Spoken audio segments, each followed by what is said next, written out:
Bonjour à tous, ou rebonjour si vous étiez avec nous ce matin. Je m'appelle Dorothée Christie, je suis journaliste et je vais avoir le plaisir de vous accompagner durant les 3 jours du Dental Forum. C'est parti pour une série de conférences passionnantes qui auront lieu sur cette scène, en plus du podium au cœur du salon. Et pour introduire cette première conférence, je vais vous demander d'accueillir très chaleureusement le président de l'UNPPD et le responsable scientifique du Dental Forum, Laurent Munro et Robert Manière. Désolé, mais on doit partager le micro. Eh bien, écoutez, bonjour à toutes et à tous que je n'ai pas encore vus. Moi, je suis très heureux encore cette année d'ouvrir ce Dental Forum et cette série de conférences. À chaque fois, c'est pour nous une chance, j'ai envie de dire, un devoir d'essayer de présenter des conférences qui vont intéresser, être utiles. C'est ce que Robert a voulu depuis quelques années pour qu'on ne soit pas trop élitiste, qu'on montre des belles choses, mais aussi que chacun, quand il rentre dans son laboratoire, après avoir vu ces conférences, qu'il puisse l'utiliser, le transmettre, savoir s'en emparer. Parce que c'est bien de voir des super trucs qu'on ne pourra jamais faire parce que soit on ne pourra pas le vendre, soit on ne sera pas en capacité tout de suite de le faire. C'est mieux de pouvoir tout de suite pouvoir en porter le fruit. Donc c'est ce qu'on a voulu dans cette série de conférences encore cette année. Et je remercie Robert pour le travail qu'il a fait parce que c'est pas non plus évident de trouver des conférenciers, d'essayer d'être éclectique sur les thématiques, sur le reste. Et franchement, je le remercie pour le travail qu'il fait. Et puis Robert, depuis des années, il passe son Dental Forum dans cette salle, dans le noir. Il va à peine voir les stands. Il n'a pas le temps de manger. Bon, ça, tu vas me dire, Audrey nous dira que ça lui fait du bien. Mais c'est quand même un sacerdoce pour lui. Donc cette année, on l'a un peu allégé quand même. Donc Dorothée est là, heureusement.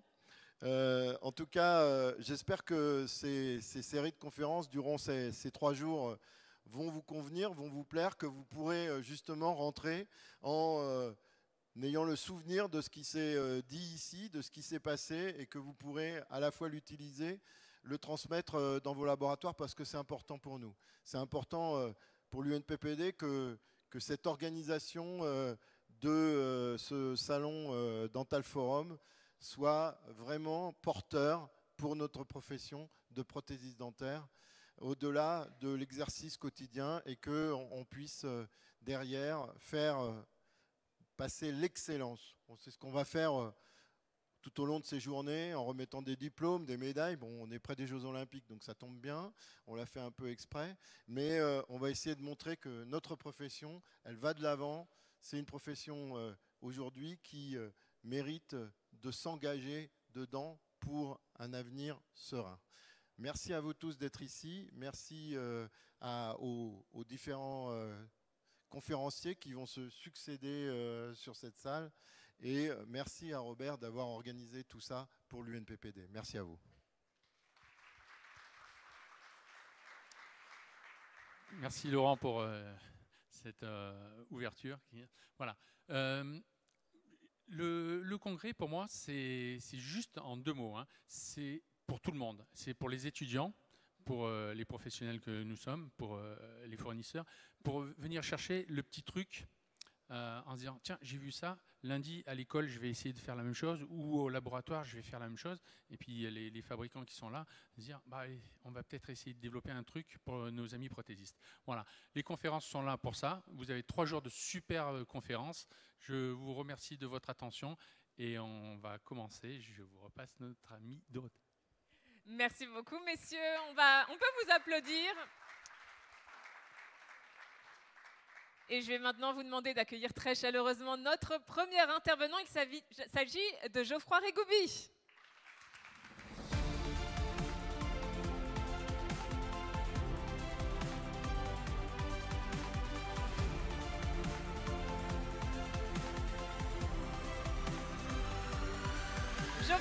rejoint, qu'on applaudit. Bonjour Geoffroy. Bonjour Dorothée, bonjour à tous et à toutes. Alors, est-il besoin de vous présenter? Je vais tout de même vous présenter très rapidement. Depuis 20 ans, vous accompagnez les dirigeants d'entreprises dans l'optimisation de leur management et de leur communication interpersonnelle. Vous êtes cofondateur de Modiolus Radio, la radio du sourire, mais aussi directeur du développement de l'Académie d'art dentaire, établissement de formation des prothésistes dentaires et des assistantes dentaires à Paris, Bordeaux, Aix-en-Provence, Lyon, Rennes, Lille et Valenciennes. Beaucoup d'endroits. Pas mal. Et c'est vous qui inaugurez cette série de conférences. On est ravis. Je vous laisse la scène. On vous écoute, Geoffroy. Merci Dorothée, merci beaucoup. Bonjour à tous et à toutes.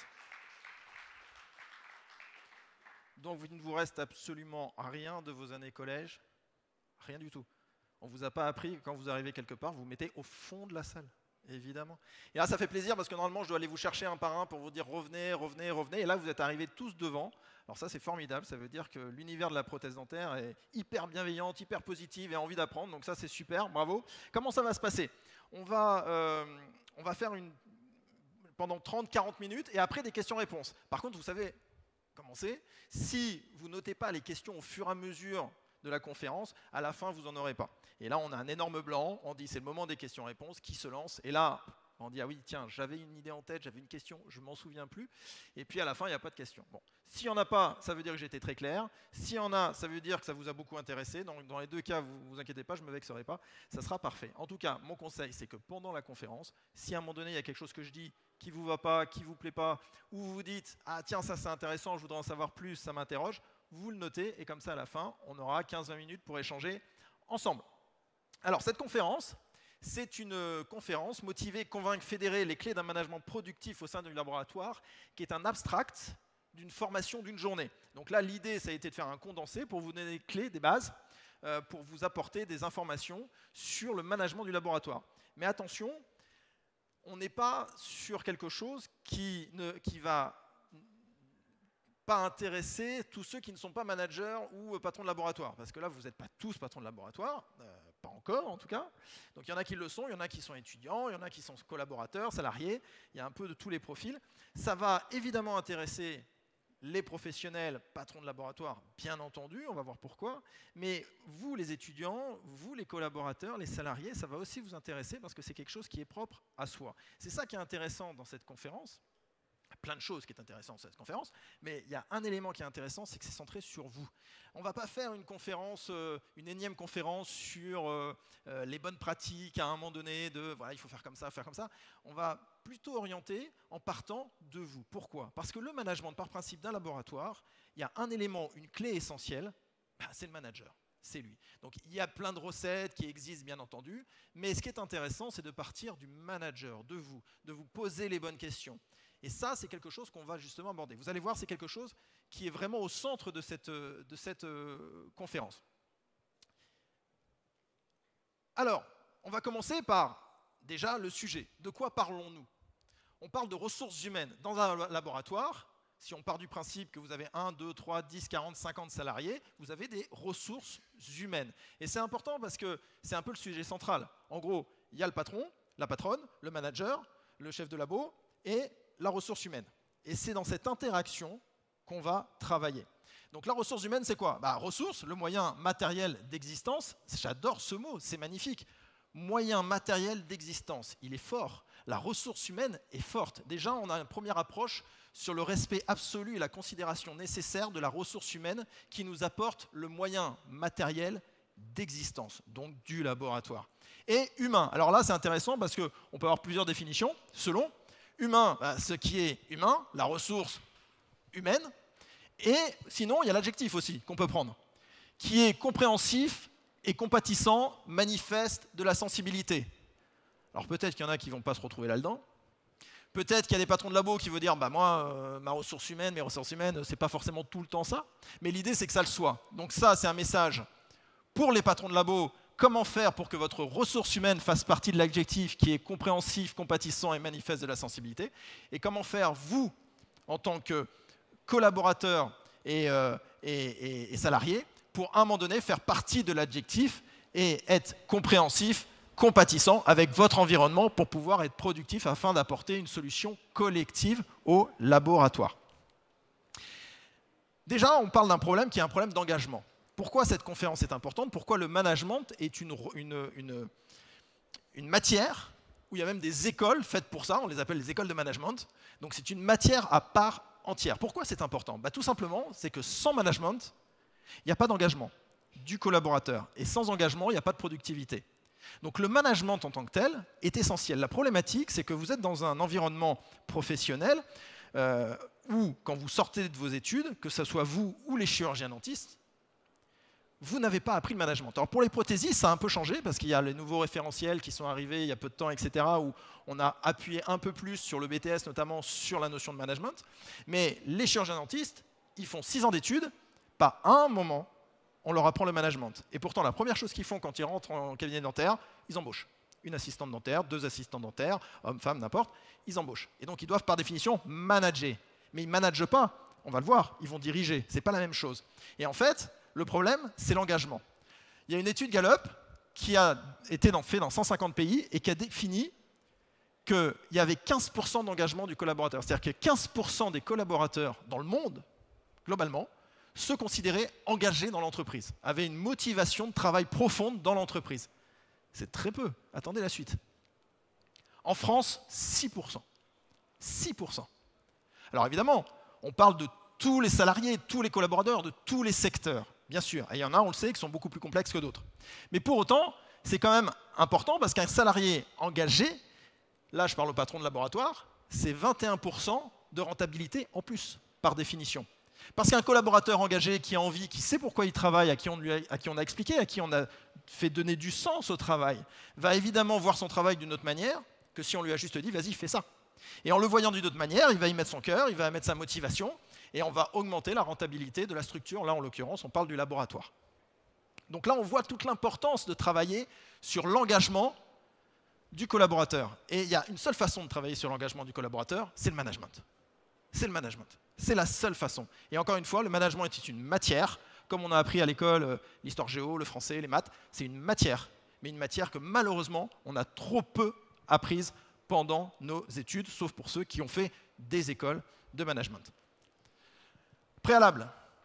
L'harmonie au sein d'une entreprise, donc d'un laboratoire, n'est pas naturelle. Elle se construit et se pilote. C'est une utopie de penser qu'il suffit d'embaucher des gens, 1, 2, 3, 5, 10, de différents horizons, d'âges différents, complètement différents, avec des études aussi un peu différentes, et de les mettre ensemble pour travailler et que tout va extraordinairement bien se passer. Nous sommes humains, ce n'est pas le cas. Parfois, ça se passe plutôt bien, mais ça se passe rarement merveilleusement bien. Ou, à un moment donné, au bout de 2 ans, 3 ans, on se dit c'est génial, j'ai pas eu un nuage, c'est extraordinaire, tout le monde vient avec la banane au boulot, tout le monde est hyper engagé, tout le monde produit complètement, tout le monde s'adore, c'est fabuleux. Ça se passe rarement comme ça. Ça veut dire que pour que ça le devienne, parce que c'est possible, il faut le piloter. C'est-à-dire qu'au quotidien, patron de laboratoire, chef de labo, vous devez avoir conscience qu'au quotidien, ça doit être un sujet. Et à partir du moment qu'on considère que c'est un sujet, ça veut dire qu'on s'intéresse beaucoup plus aux collaborateurs, à la ressource humaine, qui est centrale. Alors en pratique, c'est quoi? L'étape numéro 1, en pratique, c'est partir de soi. Et oui, c'est ce que je disais au début, c'est vous l'essentiel. Vous, les patrons de labo, vous, les futurs patrons de labo, mais c'est aussi partir de vous quand vous êtes collaborateur, parce qu'à un moment donné, si vous réfléchissez sur vous-même, vous pouvez vous manager, vous auto-manager et manager aussi votre environnement. C'est pour ça que tout ce qu'on se dit là, vous pouvez à un moment donné le réorienter pour ceux qui ne sont pas patrons de labo et vous l'approprier un tant soit peu.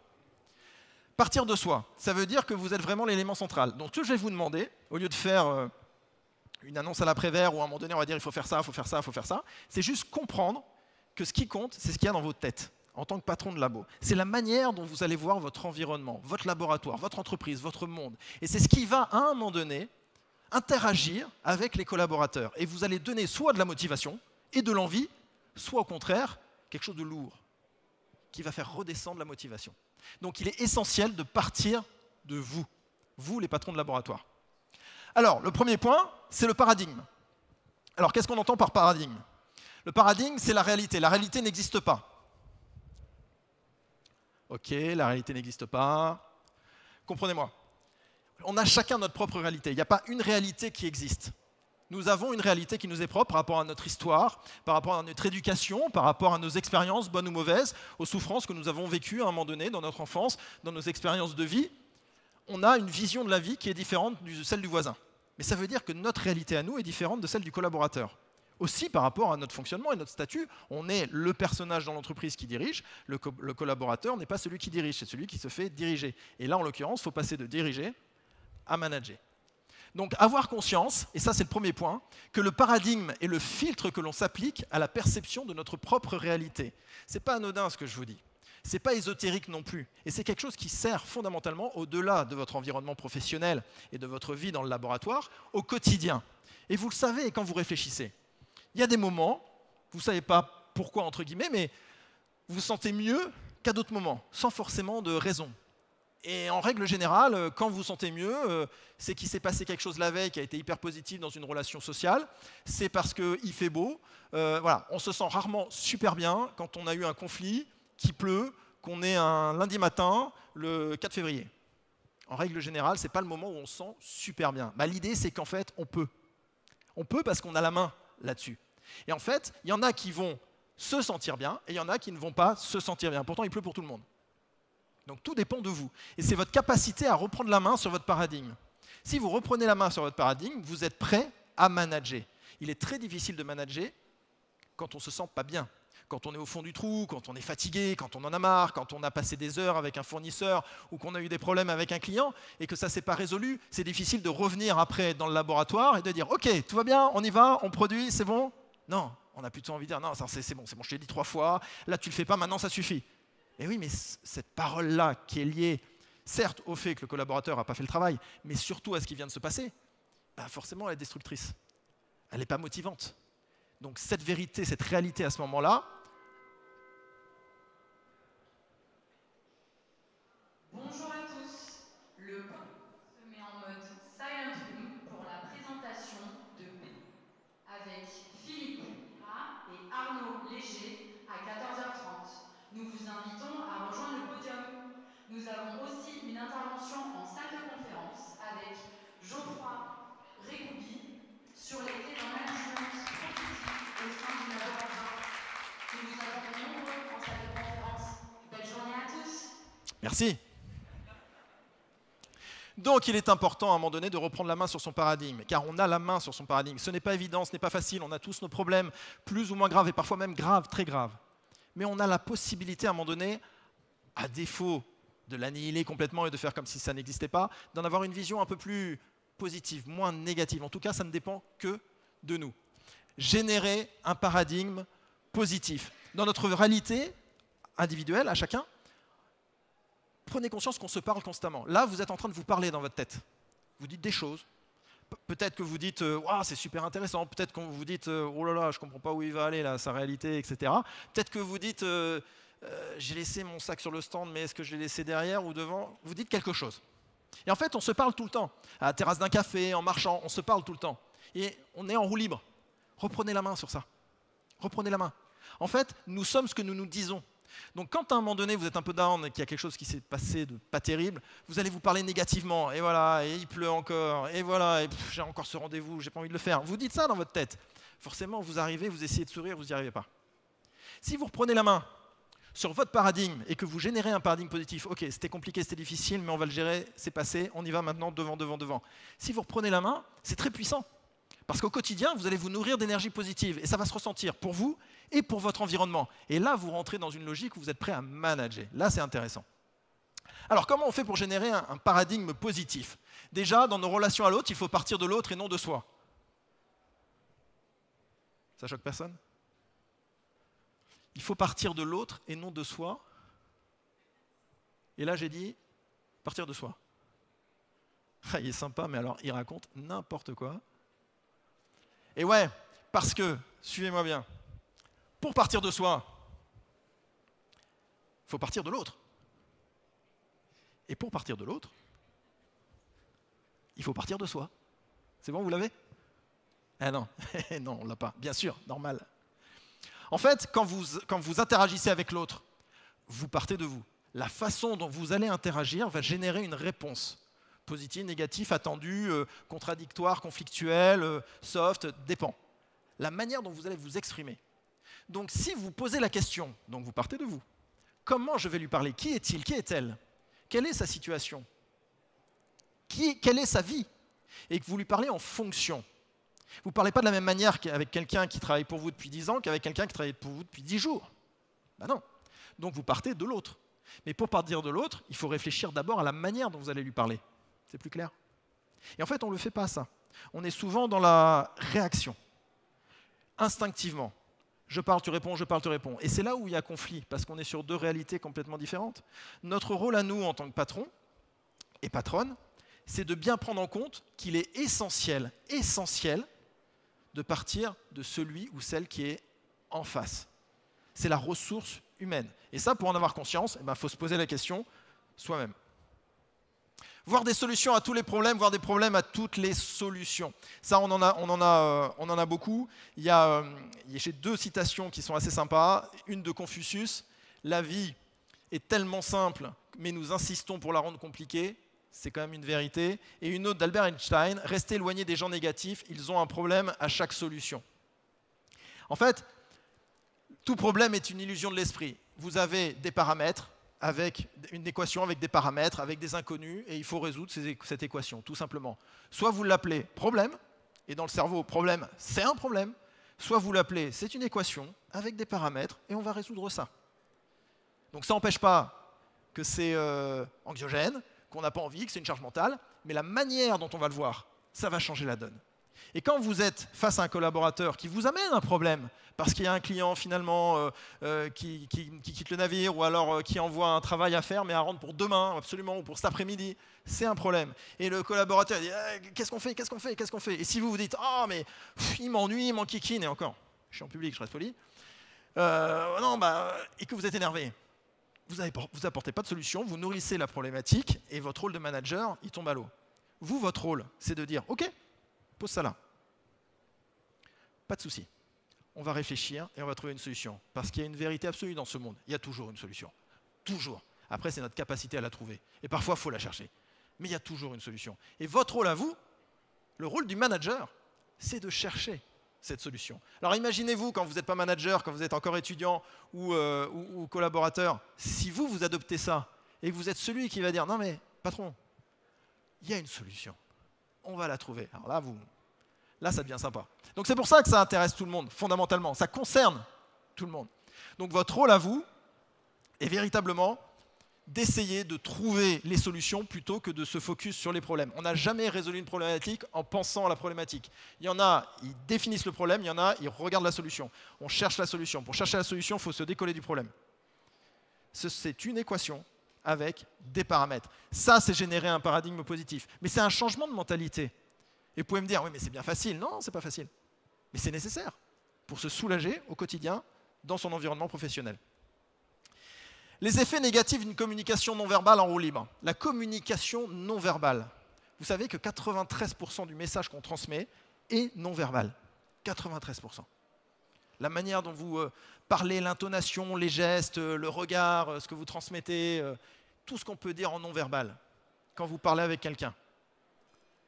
La toute première étude sur la communication non verbale, étude scientifique qui a été sortie, la publication, elle est sortie en 1872 par un certain Charles Darwin, qui était un garçon qui a une certaine crédibilité. Et c'est à partir de là qu'on a commencé à connaître la communication verbale. Et ce n'est qu'au début des années 60, à l'occasion du premier débat télévisé politique, Nixon-Kennedy, qu'on a commencé à prendre conscience de l'importance de la communication non verbale. Kennedy, inconnu, Nixon, un vieux briscard de la politique, et là, premier débat télévisé, et là, tout le monde a vu quelqu'un qui avait une communication non verbale, tournée vers l'avenir, et a vu un président d'expérience qui avait une communication non verbale renfermée, renfrognée, énervée, dans sa manière d'être, de répondre. Ouverture, fermeture. Et on connaît la suite. La communication non verbale, elle est essentielle. Une communication non verbale en roue libre, vous avez une problématique majeure, c'est qu'avec la communication non verbale, vous pouvez très bien exprimer des choses que vous n'avez pas du tout envie de dire. Et ça nous arrive tous les jours. Mais de la même manière, la communication non verbale peut appuyer un discours, une information, que vous voulez profondément faire passer. Donc la communication non verbale, elle est essentielle. Mais pour avoir une bonne communication non verbale, il faut avoir un paradigme positif. On ne peut pas avoir une bonne communication non verbale si on est complètement recroquevillé sur ses problèmes et sur nos pensées négatives, quel que soit notre environnement. Donc c'est une nécessité absolue, pour pouvoir bien manager, d'avoir un paradigme positif. La difficulté est un moteur qui n'est là que pour mettre en avant nos compétences. Et ouais, vous êtes face à une difficulté. Il y a 2 solutions, encore. Mais oui, mais cette difficulté, réfléchissez, vous êtes patron de labo. Elle va vous permettre de prouver que vous êtes bon. Sauf si vous considérez que vous êtes mauvais. Mais en fait, la difficulté, il faut l'accueillir. Le problème, il faut lui dire merci, viens. C'est une occasion de montrer que je suis bon. Si au quotidien, vous n'avez pas de difficulté, si vous n'avez pas de problème, à quel moment on va dire que vous êtes la personne qu'il faut pour diriger ce laboratoire, la personne qu'il faut, et vous pouvez même le mettre en dehors de l'univers professionnel, pour pouvoir résoudre cette problématique. C'est à un moment donné parce que vous allez trouver la solution, parce que vous allez apporter la solution, parce que vous allez permettre aux autres de construire la solution, que vous allez légitimer votre rôle.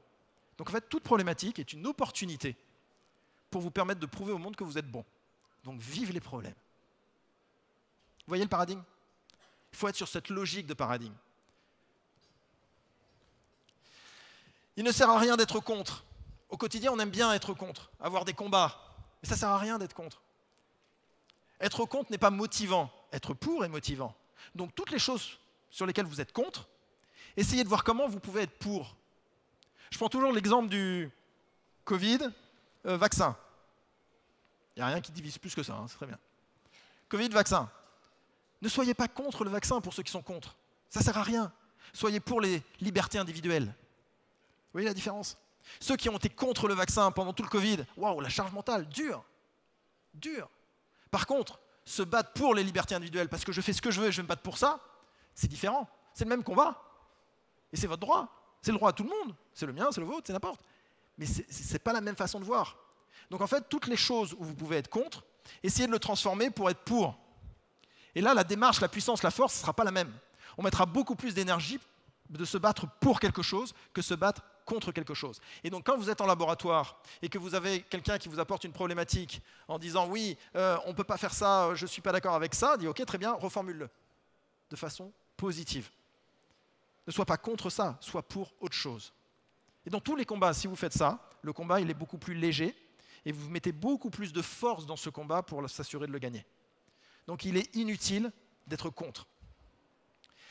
En tant que patron de laboratoire, chef de labo, vous savez tout, vous ne savez rien et c'est pour ça que vous savez tout. Le problème, c'est qu'on se met une pression en se disant bah, « c'est moi le patron, c'est moi la patronne, donc je suis censé avoir toutes les réponses. » Et si on me pose une question et que je n'ai pas la réponse, je ne me sens pas à l'aise. Mais non, on n'attend pas de vous que vous ayez toutes les réponses.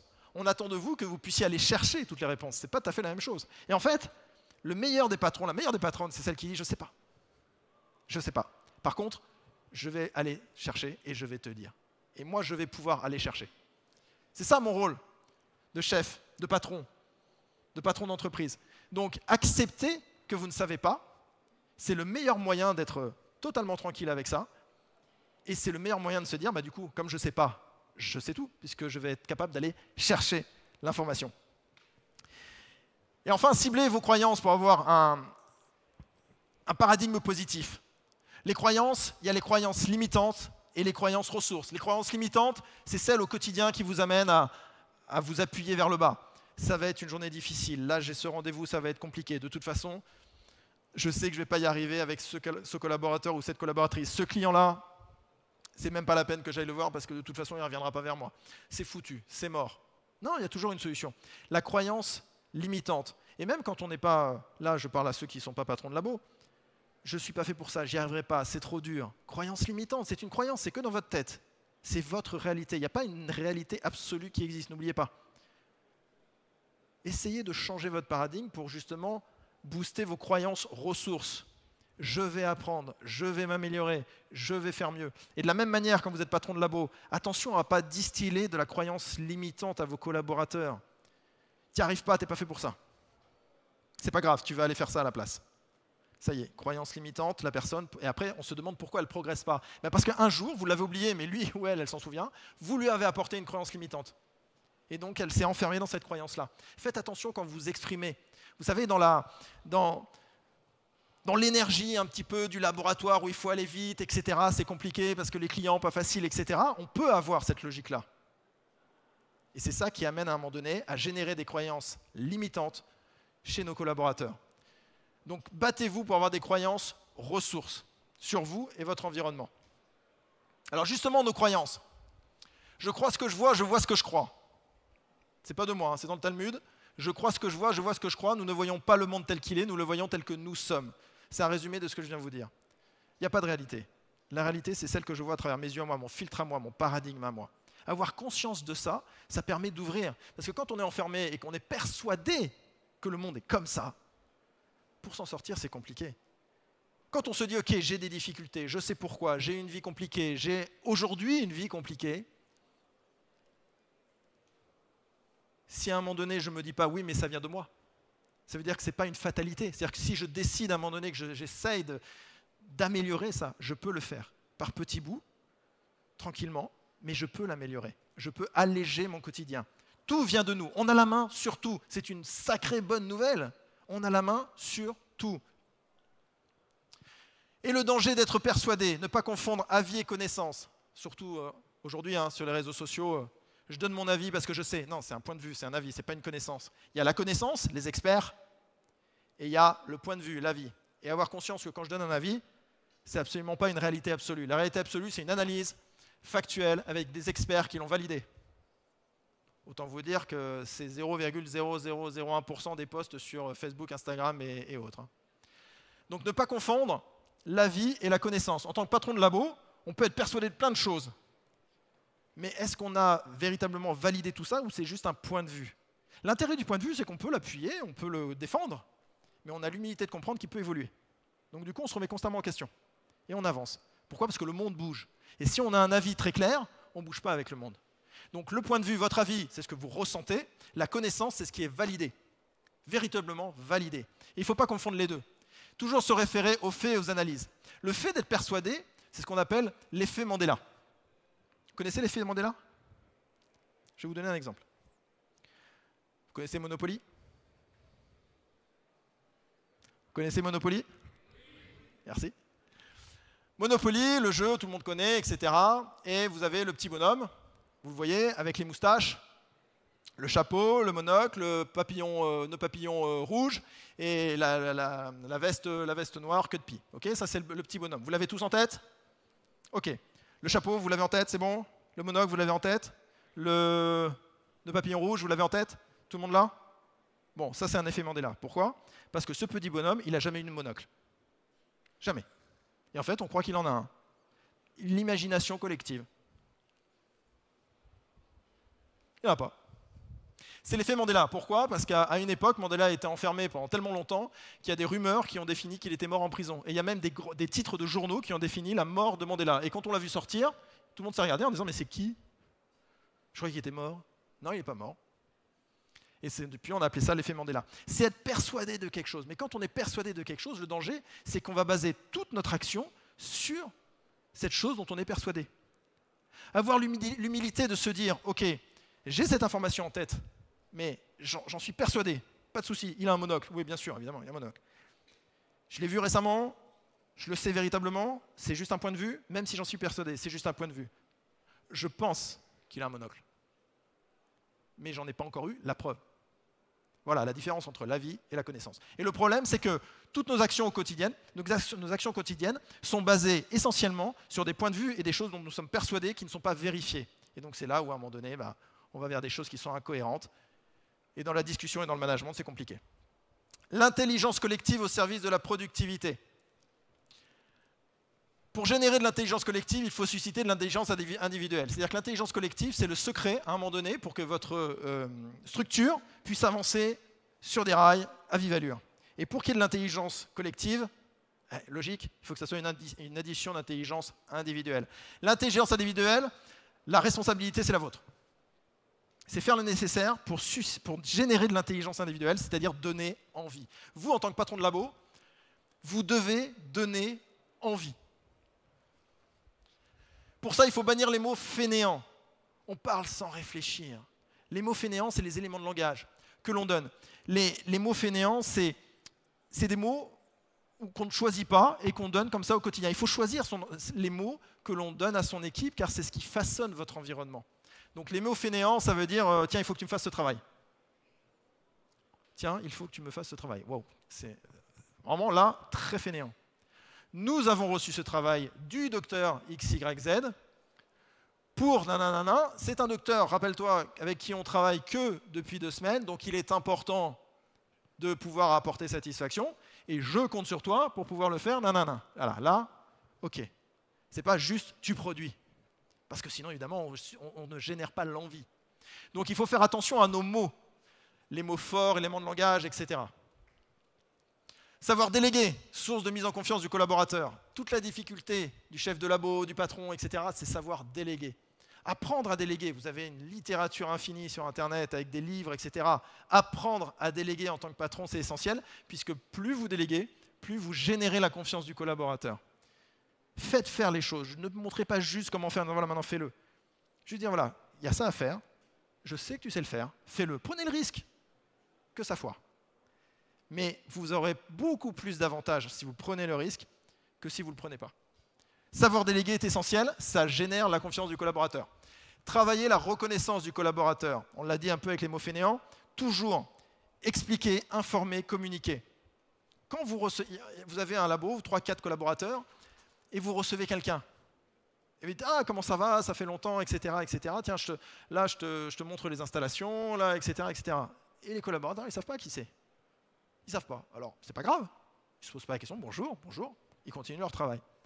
Mais si vous dites, voilà, dans 10 minutes, il y a un tel qui vient, c'est le patron de telle entreprise, et justement, je le connais en fait depuis 10 ans parce qu'on avait travaillé ensemble à un moment donné, et là, il n'a pas vu le labo encore, et donc il vient. Ah ben voilà, là, on m'a expliqué, je suis important. Je suis important, on m'a expliqué. Donc le patron vient, bonjour monsieur, etc. Super, je vois qui c'est, bonjour madame. Et donc, je me sens valorisé. Et de la même manière, quand vous donnez quelque chose à faire, ne dites pas juste, encore une fois, fais-le. Il faut expliquer pourquoi, comment, d'où ça vient, où ça va, donner du sens à tout ça. Plus vous allez expliquer, plus vous allez donner de l'information, plus vous allez communiquer avec vos collaborateurs sur tout ce qu'il y a à faire au quotidien, plus vous allez générer de l'intelligence individuelle et donc collective. Faire aimer le lundi. Eh ouais, le fameux syndrome du lundi incompris. C'est bizarre, hein, on préfère tous le vendredi que le lundi. Pourquoi? C'est un jour de la semaine. Ben oui, pourquoi, évidemment. Le fameux blues du dimanche soir. Hein, on préfère tous le vendredi soir que le dimanche soir aussi, c'est bizarre. Hein. Rarement on se dit le dimanche soir, ah, on est dimanche soir, vivement demain.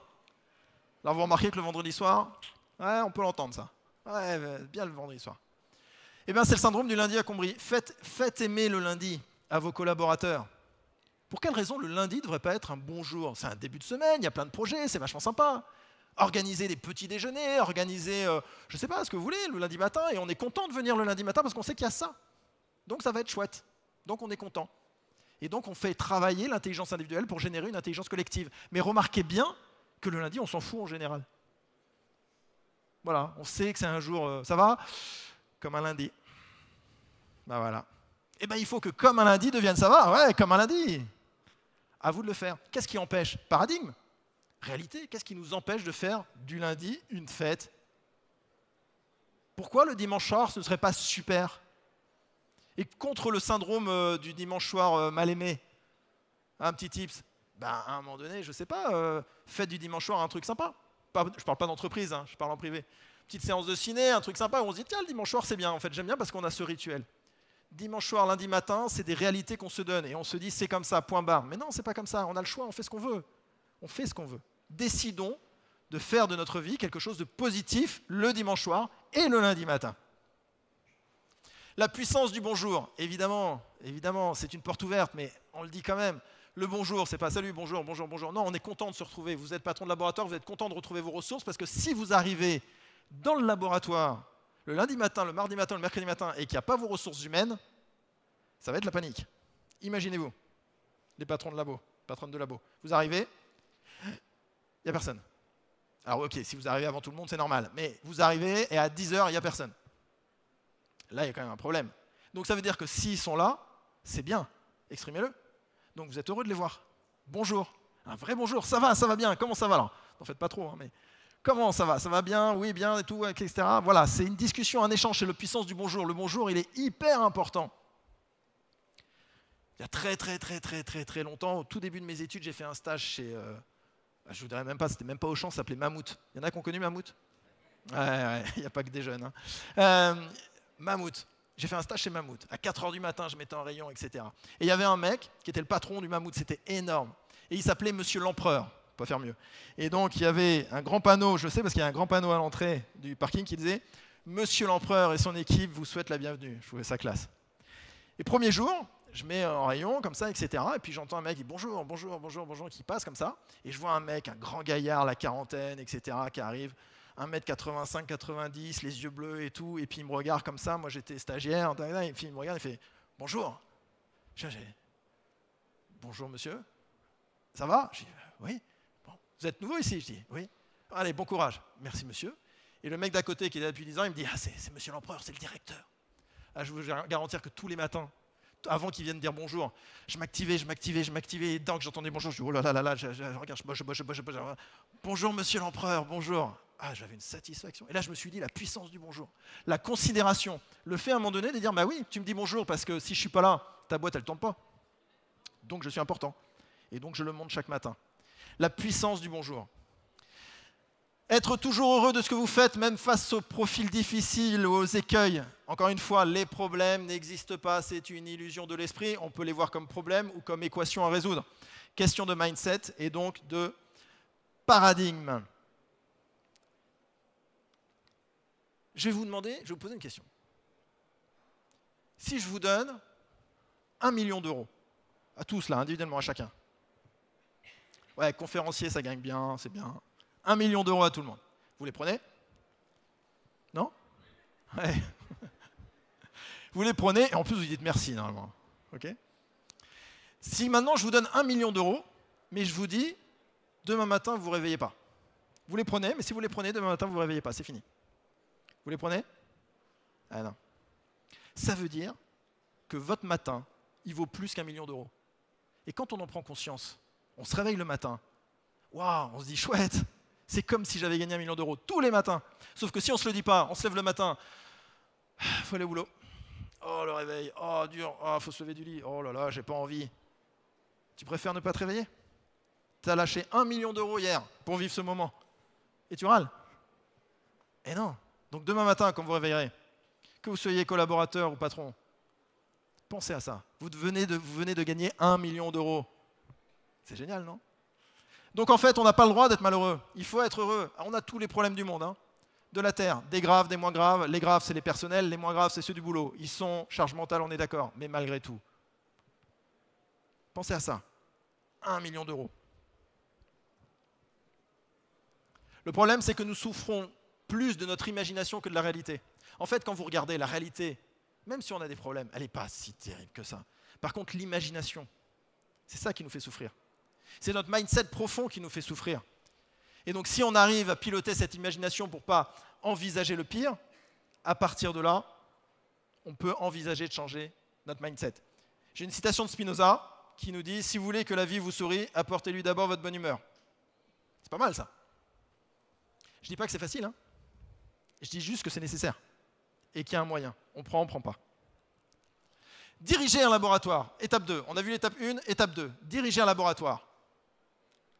Manager un laboratoire. On ne dirige pas, on manage un laboratoire. L'instinct suffit pour assurer. On sait tous à un moment donné, on peut le faire. Mais la méthode est nécessaire pour transformer. C'est-à-dire qu'en fait, on n'a pas appris à manager. On monte avec succès, la plupart du temps, des labos. Et après, on se débrouille avec les ressources humaines. C'est compliqué, c'est difficile, ça marche pas, on y arrive pas, etc. L'instinct. Maintenant, si on veut transformer l'essai pour augmenter la rentabilité dans un environnement positif, c'est la méthode. Manager, c'est faire comprendre aux collaborateurs tout l'intérêt qu'il a de faire la tâche. En fait, ça ne sert à rien de lui dire de faire. Il faut lui faire comprendre l'intérêt qu'il a à le faire. Plus le collaborateur va comprendre l'intérêt qu'il a à le faire, donner du sens à ce qu'il fait, plus il va le faire avec productivité. C'est ça, manager et diriger. Diriger, on va dire, il faut que tu fasses ça. Alors que manager, on va lui dire, voilà pourquoi tu as intérêt à faire ça. Diriger, on sait tous plus ou moins le faire. C'est comme conduire. Tourner un volant, passer une vitesse et appuyer sur la pédale, a priori, en un quart d'heure, ça s'apprend. Conduire, prendre en compte son environnement, les panneaux, la circulation, la petite lumière orange qui s'allume, hop, qui devient rouge, ça s'apprend. Ça, c'est conduire. Donc diriger, c'est comme faire avancer une voiture. Manager, c'est apprendre à la conduire. Et nous, on a plutôt tendance à se dire, bah ouais, moi je dirige un labo. Non, il faut passer à manager un labo. C'est fondamentalement différent. En gros, manager, c'est pas dire ce qu'il ne faut pas faire, c'est montrer ce qu'il faut faire. La plupart du temps, même avec les enfants, on dit ne mange pas sur le canapé. Et une fois qu'on a dit ça, on n'a rien dit. Non, c'est mange à table. Quand on pointe du doigt le problème, on y va. Si vous avez un pilote de ligne, on apprend ça quand on fait les formations pilote de ligne, que je n'ai pas faite, hein, je vous le dis parce que je le sais, mais je ne l'ai pas faite. On dit attention à ne pas t'écraser sur la montagne. Attention, il y a la montagne. Attends, bah oui, mais du coup, tu me montres du doigt la montagne, tu me dis qu'il y a la montagne, je regarde la montagne, et vous faites ce que vous voulez, hein, quand vous regardez quelque chose, vous y allez droit devant. Hein. Passe au-dessus de la montagne. Passe à côté de la montagne. Montrer la direction. Manager, c'est dire ce qu'il faut faire et ne pas dire ce qu'il ne faut pas faire. Et écoutez-vous quand vous parlez, et s'il doit vous retenir quelques petites choses comme ça, à vos collaborateurs, et ben vous allez beaucoup aller vers le « ne fais pas comme ça »,« non, il ne faut pas faire comme ça », etc. Non mais montrez, dites ce qu'il faut faire et non pas ce qu'il ne faut pas faire. Laboratoire est une entreprise apprenante, apprendre à apprendre. Modèle d'engagement pour vos collaborateurs. Quoi qu'on fasse, qu'on apprenne à lire, à écrire, à marcher, on passe toujours par 4 étapes. Ces 4 étapes-là. La prise de conscience, la compréhension, la pratique, la maîtrise. Vous embauchez quelqu'un, un nouveau collaborateur, une nouvelle collaboratrice. Vous dites, bah, bienvenue, voilà la cheville, voilà la cire. On y va. Bah non, évidemment que non, c'est hyper important. L'étape 1, c'est la prise de conscience. La prise de conscience, c'est faire comprendre où il est, dans quel type de laboratoire il est, l'histoire du laboratoire. Avant de commencer, il faut lui faire prendre conscience de ce que vous faites. Et après, il y a la compréhension. La compréhension, c'est la compréhension de son environnement. Tout bien expliqué. Là, tu as ça qui est rangé là, là, tu as ça qui est rangé là. S'il y n'en a plus pour commander, tu vas avoir un tel qui fait comme ça, etc. C'est pas il apprend en marchant, c'est avant toute chose, pour sa motivation et son processus scientifique d'apprentissage, je dois le faire passer par ces 4 étapes. Toujours. Vos collaborateurs doivent passer, quand ils arrivent chez vous, par ces 4 étapes. Si vous ne les faites pas passer par là, vous n'aurez pas de collaborateurs engagés. C'est-à-dire que pour les managers derrière, ça va être beaucoup plus compliqué. Pourquoi ? Parce que ça, c'est le rythme classique, naturel, que nous avons tous depuis que nous sommes nés. Prenez conscience de ça, prenez-le, adoptez-le et transformez-le. La prise de conscience, la compréhension. La pratique, c'est ça y est, j'y vais et je pratique. Et c'est une fois, et ça c'est du bon sens, qu'il aura pratiqué, qu'il va passer à la maîtrise. On ne peut pas maîtriser sans avoir pratiqué. C'est logique. Mais si on ne se le dit pas, on ne le respecte pas. On s'attend parfois à ce que ça soit absolument parfait, alors que la personne n'a pas pratiqué comme il faut dans le laboratoire. Il n'est pas habitué à cette lumière, à cette façon à la musique d'un tel avec les écouteurs, etc. Il faut pratiquer pour que le cerveau s'adapte à son environnement. Et une fois qu'il a passé ces 4 étapes, à ce moment-là, on peut commencer à manager. Les moments clés de l'engagement au travail. Le plan d'intégration, ce qu'on appelle onboarding en anglais. Quand vous embauchez quelqu'un, vous faites un plan d'intégration. L'accent sur l'humain avant les compétences, c'est évident. Impliquer le collaborateur pour l'intégrer dans une vision commune, c'est tout ce qu'on a dit sur la compréhension, l'environnement. Placer le bien-être au travail au cœur de l'entreprise. Ça, c'est le plan d'intégration. Vous accueillez, vous faites un plan d'intégration. Et vous le réfléchissez bien. Ce n'est pas juste bienvenue à toi, petit déjeuner, croissant, chocolatine, pour ceux qui sont évidemment dans le sud-ouest, pain au chocolat pour les autres. Et là, vous pouvez commencer à passer à la phase 2, qui est quand vous êtes en transformation, réorganisation, déménagement, c'est-à-dire quand il arrive quelque chose dans le laboratoire, parce que vous agrandissez votre salle CFAO, vous changez de machine, vous changez de lieu, vous déménagez votre labo, écoutez les besoins des équipes pour ajuster au mieux et on continue les plans de transformation, consultez les employés dans les prises de décision concernant les réorganisations et proposez plus de flexibilité dans l'organisation du travail. On l'a vu avec le Covid, un élément essentiel du post-Covid, ça a été le télétravail. Et il y en a qui ont dit jamais, jamais, mais non. Il faut participer à la flexibilité nécessaire de la transformation de notre environnement. Et enfin, les rituels conviviaux. Il y en a pour qui c'est une évidence, il y en a qui ne le font pas. Dans les 2 cas, soit on le fait sans prise de conscience de l'importance du sujet, soit on ne le fait pas et c'est une erreur. Il faut prendre conscience de l'importance de ça. Dès qu'il y a un heureux événement dans la vie des collaborateurs, mariage ou autre, le succès et évolution professionnelle, les fêtes de fin d'année, la rentrée, reprise du travail, etc. doivent être fêtés, c'est agréable, on est dans un environnement positif. Ça, c'est des clés d'engagement au travail. C'est parce qu'on aura pris un peu de temps pour ça qu'on aura des collaborateurs qui seront heureux de travailler dans vos laboratoires. Gérer les conflits. Miser sur le dialogue, précis, positif, actif, affirmatif, factuel, clair, rassurant, maîtriser les communications de crise. Quand vous êtes en conflit avec un collaborateur, une collaboratrice, la pire des choses, c'est de mettre sous le tapis. On n'aime pas ça, le conflit. C'est un truc qui ne nous plaît pas. Surtout l'humain. Le conflit humain, comme ça, on n'aime pas. Donc du coup, on a tendance à procrastiner.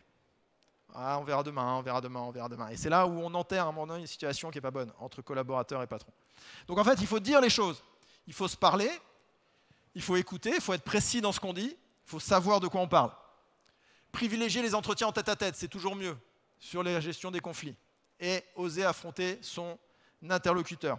Le problème, c'est que quand on fait les entretiens en tête-à-tête, trop souvent, on a un problème, c'est qu'on écoute pour pouvoir répondre. Alors qu'en fait, il faut écouter pour comprendre. Et en fait, quand on écoute et on a hâte là de... Voilà, oui, non, mais... Ah non, non. Écouter pour comprendre l'autre, toujours partir de l'autre. Et en faisant ça, je pars de moi, vous l'avez compris.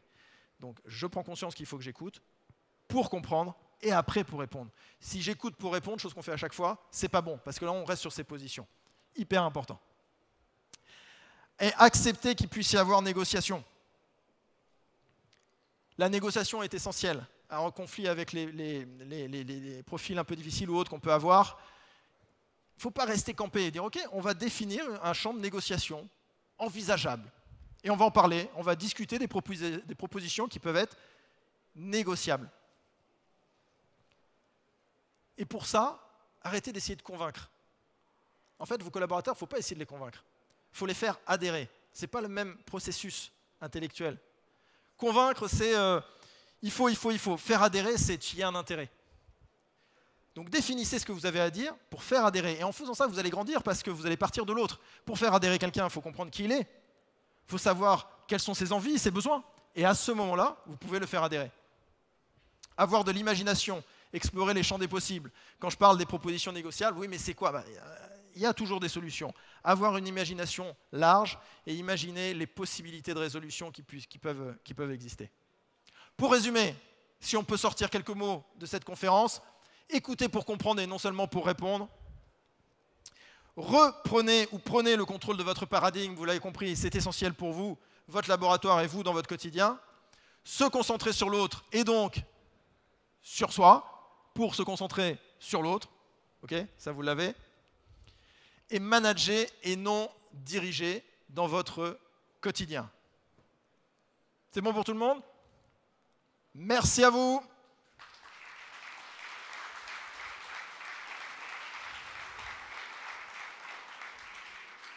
Donc rappelez-vous, demain matin vaut 1 million d'euros, donc vivement demain matin. Je vous ai mis 3 QR codes. 1 pour suivre Modulus Radio, la radio du dentaire. 2, évidemment, l'Académie d'art dentaire. Et 3, si vous voulez qu'on reste en contact. Est-ce qu'il y a des questions ? Il nous reste 6 minutes. Wow, j'étais super clair. Monsieur Manière, au fond ? Non, vas-y.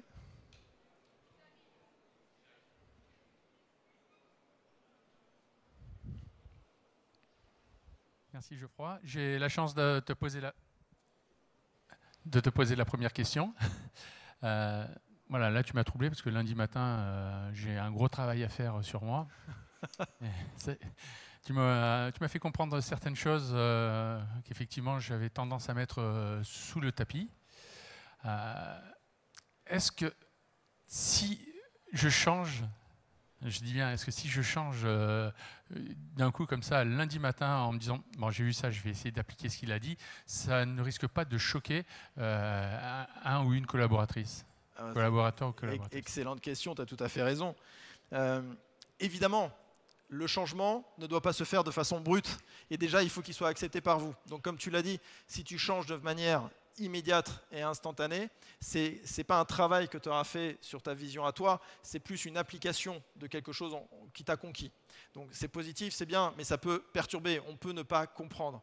Donc c'est plus quelque chose qui doit se faire au fur et à mesure de ta compréhension du système, de ton propre changement de paradigme à toi. Et déjà, avant toute chose, et que ça soit quelque chose que tu mettes en place lundi matin, que toi tu puisses arriver avec ce changement en toi, sans forcément qu'il soit établi par des faits à mettre en place lundi, mais que toi déjà tu puisses voir comment, avec ces pensées-là, ça puisse changer ta vision du lundi matin. Et au fur et à mesure, ça va se voir. Et après, naturellement, ça va s'accompagner par des mises en place qui vont être très naturelles parce que c'est quelque chose qui vient sortir de toi. Donc, ce n'est pas instantané lundi, mais par contre, dès lundi, vous pouvez commencer à travailler en disant « Ok, j'ai ce problème-là, je vais essayer de le voir autrement. » Ok, merci. Juste une deuxième petite question. Moi, j'ai la chance, c'est que du lundi au vendredi, le matin, je suis content d'aller au labo. Mais pas le samedi matin. Est-ce que tu as un truc pour le samedi? Non, écoute, il faut que ton samedi ressemble à ton vendredi, et à ton mardi et à ton jeudi, c'est tout. C'est tout. Merci. D'autres questions?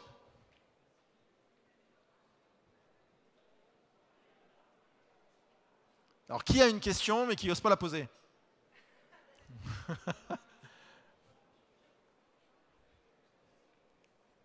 Non, j'avais juste une observation par rapport à ce que disait monsieur. Je pense que si effectivement on change son paradigme pour quelque chose de positif, ça ne choquera pas, ou bien au contraire, je pense que ce sera accueilli de manière appréciable et apprécié. Tout ce qui est positif est accueilli de manière appréciée, tu as tout à fait raison. Mais pour autant, il faut faire attention au changement, parce qu'il y a un changement qui peut être trop brusque et on n'aime pas le changement, quoi qu'il arrive. Même s'il est positif, c'est curieux, hein, même s'il est positif. Je ne sais pas si vous connaissez l'humoriste Haroun, qui est un humoriste que j'aime beaucoup, et qui a un sketch qui dit « Oui, nous, on est aussi français, et à un moment donné, on n'aime pas le changement. » Donc à un moment donné, c'est « Ok, on ne veut pas qu'on baisse les salaires. Ok, du coup, on n'y touche pas. Non, on ne veut pas qu'on n'y touche pas. Ok, du coup, on les augmente. Non, on ne veut pas qu'on les augmente. » Voilà, en gros, c'est un peu ça. Ce qui fait que même quand c'est accueilli positif, si tu veux, ça peut dire « Ah, il y a quelque chose qui ne va pas. » Il faut que ça soit très naturel, il faut que ça vienne de vous, il faut que ce soit une transformation ancrée chez vous. Pas d'autres questions? Top, super. Eh bien, un grand merci à vous. Pour la suite, vous avez une conférence ici qui est passionnante de Thibaut Desormeaux. Merci.